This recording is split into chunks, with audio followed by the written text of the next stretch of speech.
This is for you if you are a selling founder or a salesperson or anyone responsible for a sales quota, sales targets, trying to meet their goals through the end of this year. This one's for you.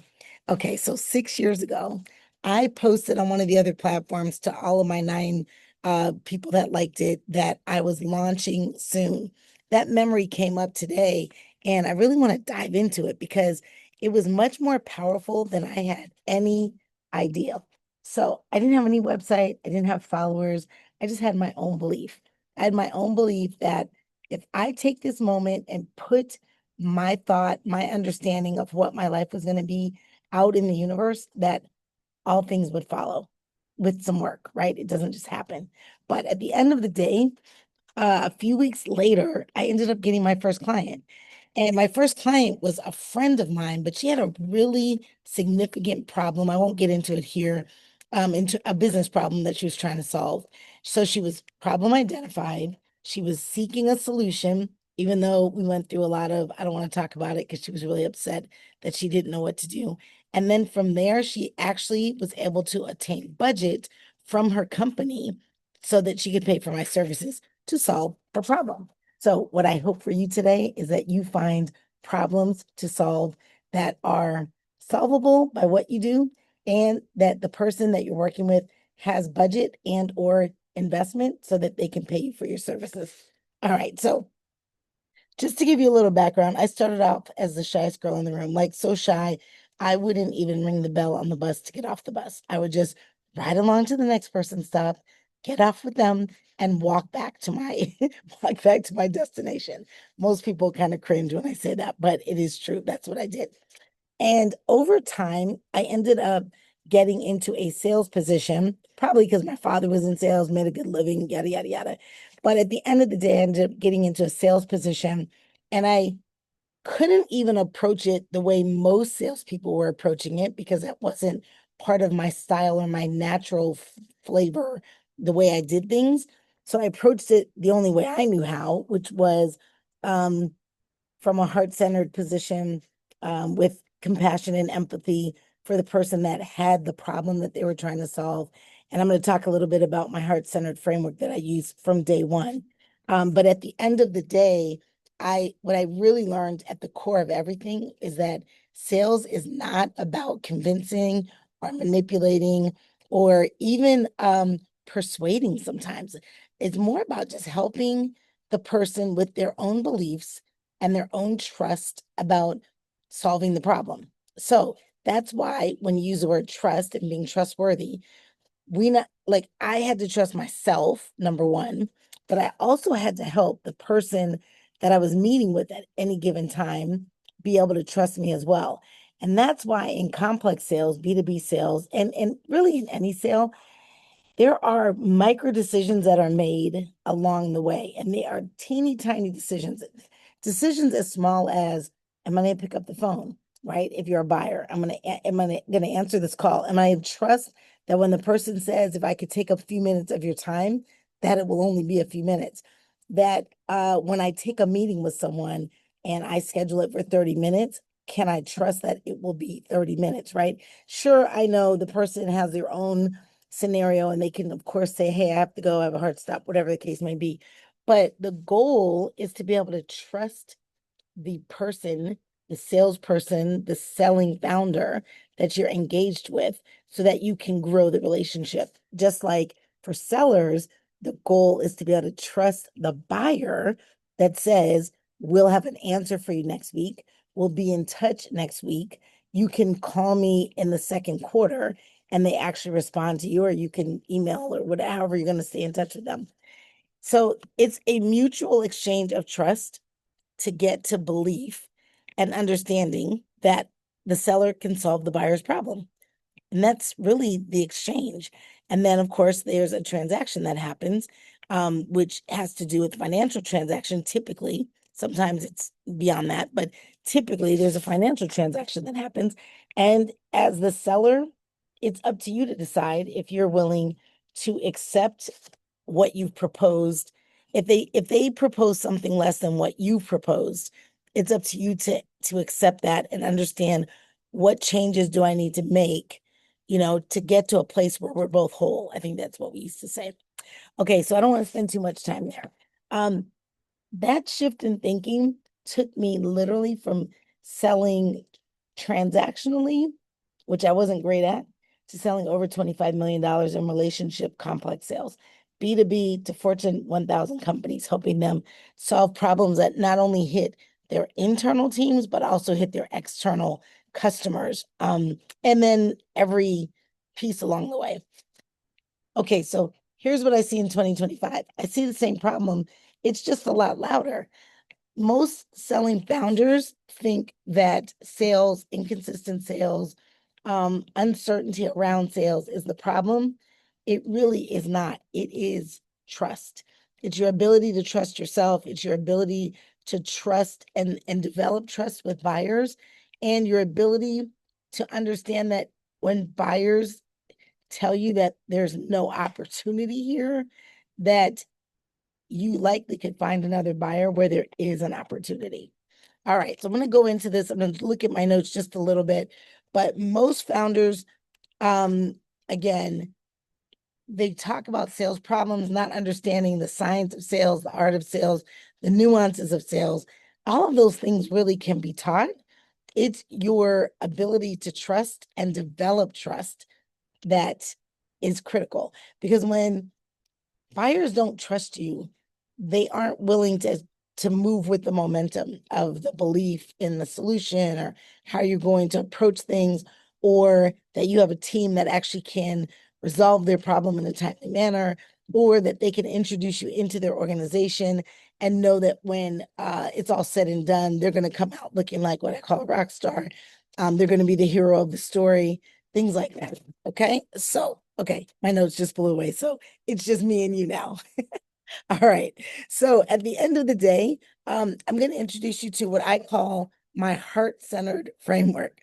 And the H.E.A.R. and T are meaningful, but the foundation of it is clarity, competence, and confidence.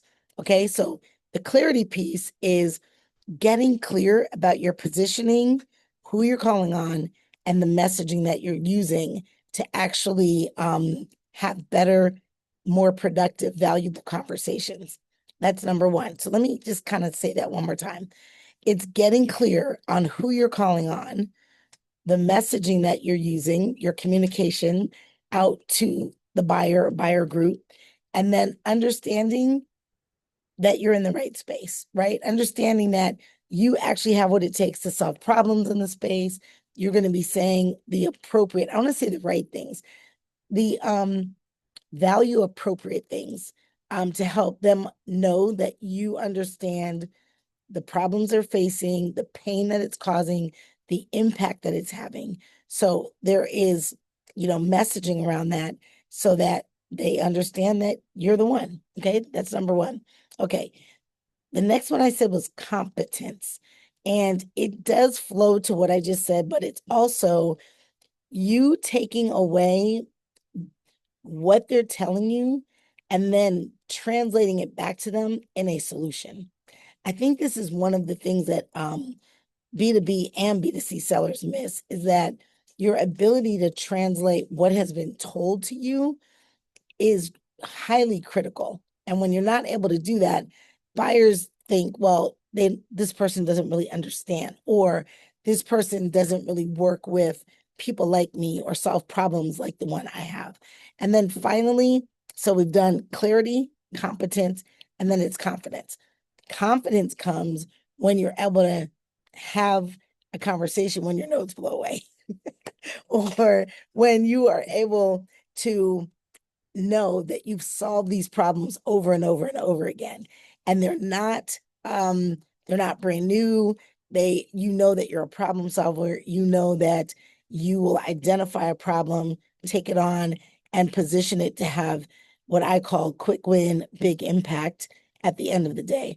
And if for some reason you don't feel like you can have a big impact, quick win, you stand up, put your hand up, and say, we can solve these three areas, but this one over here that you said is important, we are not going to be able to solve it in this time frame that you're asking. Maybe it takes a year, and they want it done in 3 months. But putting your hand up so that they understand there are certain things that you can and cannot do, and you won't commit to because you want to make sure that you are trustworthy.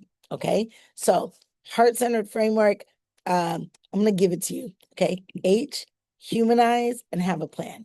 So you're dealing and talking to humans, human to human intelligence, right? You want to be able to give human insights. You want to understand what it is to be in their position, right? And so I'm going to leave that one there. It gets a little deeper when I actually do some of the trainings. E is edutain. People want something lighthearted. They don't want their problem to become completely, unraveled. And now, have you ever, like, I'm going to say this, have you ever started to clean your house or your room and you start pulling everything out? Let's just go with the room. You pull everything out, you put it on the bed. You're like, oh my gosh, I'm going to get so much done. And about halfway through, you're like, I don't want to do this anymore. Right?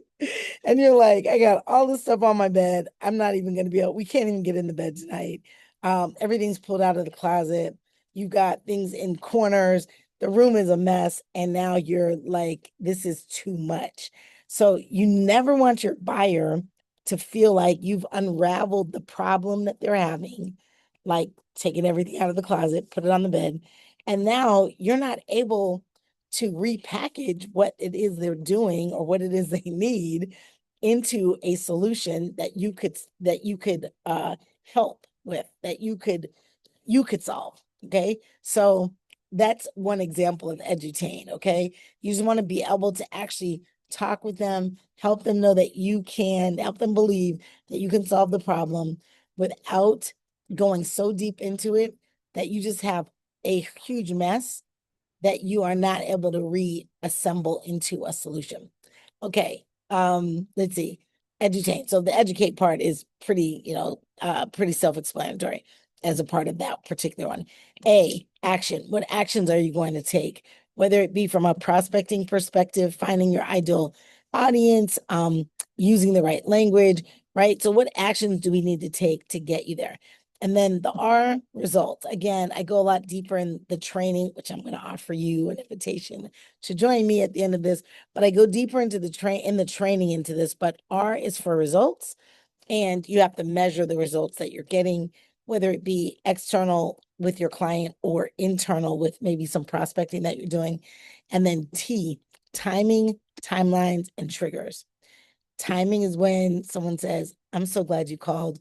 We were just talking about this and we need some help here.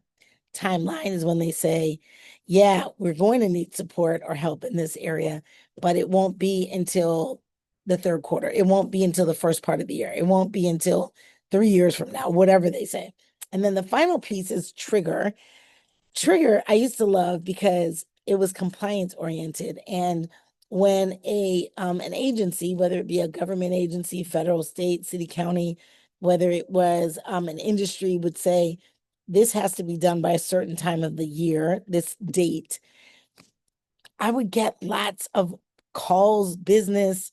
I knew that I could literally talk to the people in the space because they were being impacted and needing support to meet the compliance trigger. Okay. So now I'm fully in on timing.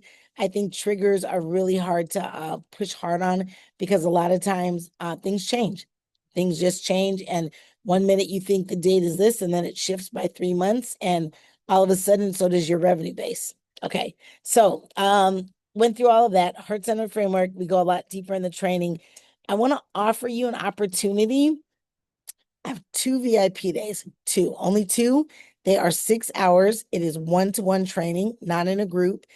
So each of you would get your own VIP day, 6 hours one-to-one. And we will do everything from rebuilding and or repositioning, building your target list, your target messaging. We will also look at your LinkedIn profile, and I'll look at any other social that you'd like me to see if you are speaking the language of your buyers. And then from there, it's a matter of literally giving you a playbook to move forward with. So I'm going to put a link in the description. I will also put my social channels where you can find me and all of those great things. but these will go fast. And chances are when they're gone, I will likely just take this video down. But at the end of the day, VIP day, 6 hours. I will tell you, if you wanted to break it up into 2 days, I could do that for sure. We could do the VIP training during the day, in the evening, on a weekend. Doesn't matter to me as long as you get what you need and you have a playbook to move forward with so that the end of this year is a big deal for you, that you meet the goals that you have, whether they be quota, target, growth, whatever it means to you. The goal is to hit your goals. And we start with those first so we know what those goals look like. Okay. I'm Cheryl Parks. As you heard, I've sold over $25 million over the course of my career, selling to Fortune 1000 companies. I have sold SaaS products. I have sold services. I have not sold as much product, though I do believe product sales and service sales are coming closer together. I do know that they are not an exact hit, so I want to be really clear about that. But if you're looking for a coach that can offer all of this to you, wrapped in a VIP day, you found it. This video did not come across your feed just by chance. Okay, so yes, I will put a link here so that you can sign up, grab your date. If you want to do 2 dates, just reach out to me. I'll also have my email here as well, and we can get started and you can be going quickly. We're talking 6 hours.